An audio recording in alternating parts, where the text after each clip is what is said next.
Hello, people. I'm Detroit Miracle. Yes, and indeed.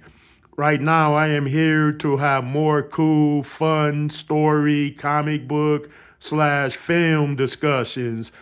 This one will be about Morticia Addams.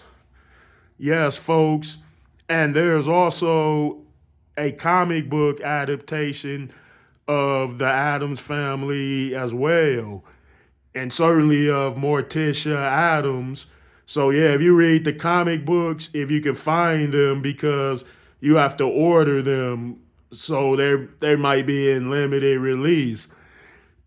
Some might wonder, what does that mean? Well, you can't find those comics in any comic book store or most comic book stores, so you would have to send off for it, in other words. But nevertheless, yeah, they have a creepy Adams Family comic book series out there, and they're doing the same creepy stuff they do in the live action.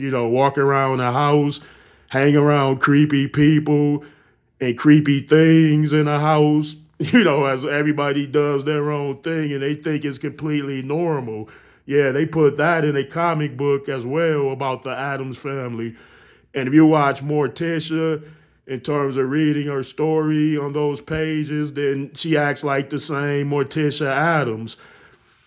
And on the big screen, of course, we all grew up on her. Those that are at least as old as I am or older, we all know about Morticia Addams. We know about her status, her marriage, her particular nature, her her particular preferreds in terms of what makes her smile.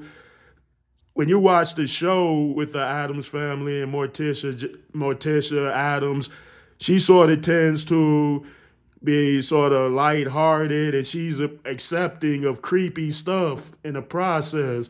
So you notice when Gomez says something creepy or somebody else, she's in agreement with it, like it's a normal type of thing in their community. So she does that casually, and so does Gomez.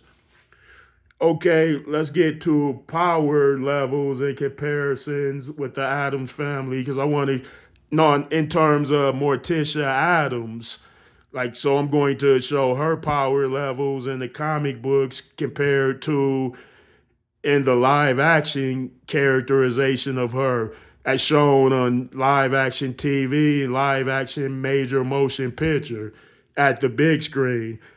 Well, in the comic book, Morticia Adams is a witch, of course, as usual. She comes from a long lineage of witches that inherit special gifts and powers within that witch coven. Even Morticia's daughter inherited that, much like she did. Some of her powers have to deal with or have to do with psychic visions, precognitions, crystal balls, and some spells and potions as seen, being used from time to time, if I'm not mistaken. So the creepy family is mixed up in, of course, creepy things, but the magic part is real. She's actually the magic isn't really creepy. It is very, very normal to Morticia Adams, and it would be creepy and strange to people, but not cuckoo. Like for example, you can't go to anybody's house and see a giant monster, a giant tall monster answering the door, and he looks like a zombie. But you can find that in the Adams family with Morticia Adams, of course.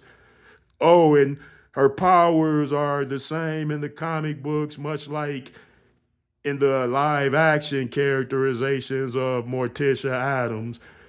She has immense powers, but she tends to use certain types of powers because there's no conflict with her and anyone else. So she's not going to cast or conjure energy bolts unless she needed to, in other words. Okay, Morticia Adam gets an A+ overall. So cool. And let me know how you think about this particular discussion. You're more than welcome to.